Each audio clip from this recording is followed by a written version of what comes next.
नमस्कार। देश काल में आपका स्वागत है। मैं हूं मुकेश कुमार। दोस्तों, ये तो अब लगभग तय हो चुका है कि नीतीश कुमार एनडीए में जा रहे हैं। इंडिया या महागठबंधन से उन्होंने दामन छुड़ा लिया है और नीतीश कुमार जो पलटू राम के नाम से अब कुख्यात हो चुके हैं, वो 9वीं बार बिहार के मुख्यमंत्री पद की शपथ ले सकते हैं 1 या 2 दिन में। तो मोटे तौर पर नीतीश कुमार की पार्टी और बीजेपी के बीच जो मॉडलिटीज़ हैं सत्ता के बंटवारे की, वो तय हो गई हैं कि किसको क्या मिलना है और किसको क्या नहीं मिलना है। तो मोटे तौर पर ये हो गया है और इसमें मुहर लगने की भी अब आवश्यकता नहीं है। लेकिन दूसरी तरफ से लालू यादव भी कोशिश कर रहे हैं कि किसी तरह से 8 विधायकों का जुगाड़ करके वो अपनी सरकार बना लें, और अगर ये हो जाए तो फिर तो चमत्कार ही होगा। फिर तो नीतीश कुमार की और दुर्गति हो सकती है। लेकिन ये बड़ी दूर की कौड़ी लग रही है फिलहाल, क्योंकि मोदी शाह बहुत मजबूत हैं और नीतीश कुमार भी अगर मिल जाते हैं तो ये तिकड़ी लालू यादव को कामयाब नहीं होने देगी, तो उसकी संभावना कम है। लेकिन अब मूल सवाल ये है जो कि बार बार पूछा जा रहा है कि आखिरकार नीतीश कुमार ने ये पलटी क्यों मारी, वो क्यों एक बार फिर से अपनी नाक कटाकर दूसरे खेमे में चले गए। उन्हें तो पता है कि बार बार दल बदल की वजह से उनका नाम कितना खराब हुआ है, उनकी साख कितनी गिर गई है, उनकी विश्वसनीयता बिल्कुल बची नहीं है, उनकी नेतृत्व क्षमता को लेकर तरह तरह के सवाल उठ रहे हैं, और जिस तरह से पिछले 10-12 सालों से वो बिहार का राजकाज चला रहे हैं उसको लेकर भी बहुत सारे सवाल उठते रहे हैं। तो नीतीश कुमार की अब कोई छवि नहीं रह गई।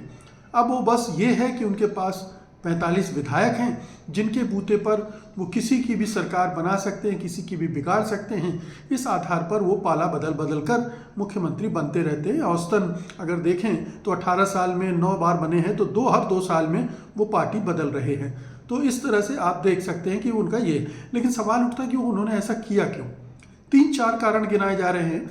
पहला कारण तो ये गिनाया जा रहा है कि नीतीश कुमार को लग रहा था कि लालू यादव उनकी पार्टी तोड़ रहे हैं और इस अपनी पार्टी को टूटने से बचाने के लिए उन्होंने ये फैसला किया। लेकिन इसकी संभावना बहुत कम दिख रही है, क्योंकि लालू यादव इतने मूर्ख नहीं हैं कि वो ऐन चुनाव के पहले इस तरह की उठापटक करेंगे।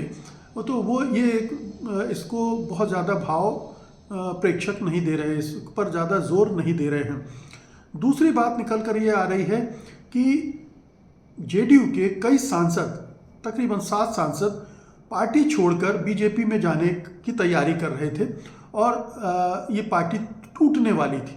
यानी बीजेपी पार्टी तोड़ने में कामयाब हो रही थी। और ये चूंकि आप जानते हैं कि मोदी शाह की पार्टी लगातार पार्टी तोड़ो अभियान में लगी हुई है, महाराष्ट्र में जिस तरह से पार्टियां तोड़ी हैं उससे ये कोई हैरतनाक बात नहीं होगी कि वो बिहार में भी यही कर रहे थे, क्योंकि बिहार में उन्हें जिस तरह की दिक्कत आ रही थी और लोकसभा में जिस तरह की मात खानी पड़ सकती थी और जिस तरह से सीटें कम होती, उसकी भरपाई कहीं और से नहीं हो सकती थी।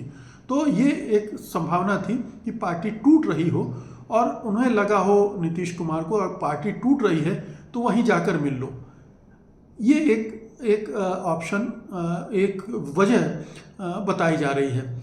एक तीसरी वजह ये बताई जा रही है कि नीतीश कुमार की कुछ फाइलें या कुछ फिल्में उनकी जुड़ी वो मोदी और शाह के पास हैं और वो उनके बेसिस पे उनको ब्लैकमेल कर रहे हैं। यानी वो नीतीश कुमार को बदनाम कर सकते थे, नीतीश कुमार के खिलाफ केस लगा सकते थे, नीतीश कुमार के खिलाफ ईडी, सीबीआई, इनकम टैक्स की रेड पड़वा सकते थे, उनसे पूछताछ शुरू करवा सकते थे, और तो और उनको जेल भी भिजवाया जा सकता था। इतनी तैयारी मोदी शाह ने कर ली थी और उससे घबराकर नीतीश कुमार ने फौरन पाला बदलने की सोच ली।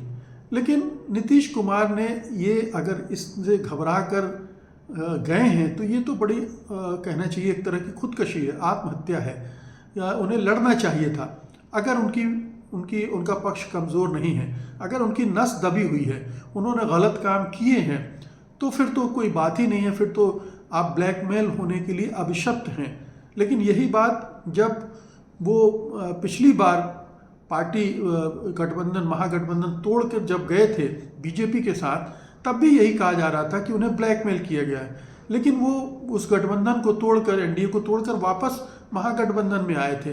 तब वो क्या वजह थी, क्यों आए थे, कैसे वो उस समय ब्लैकमेल होने से बच गए थे? तो बहुत सारे प्रश्न हैं इन सब को लेकर, लेकिन ये तय है कि कहीं ना कहीं कोई बड़ा दबाव नीतीश पर काम कर रहा था, जिसकी वजह से उन्होंने ये पाला बदला है।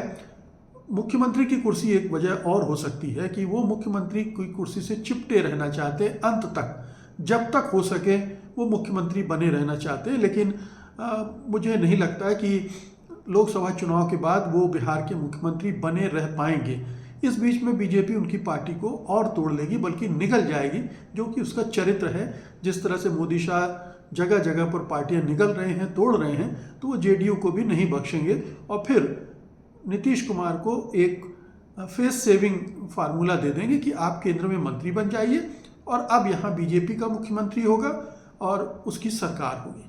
तो नीतीश कुमार ये पूरी बाजी बुरी तरह से हार जाएंगे। धन्यवाद, नमस्कार।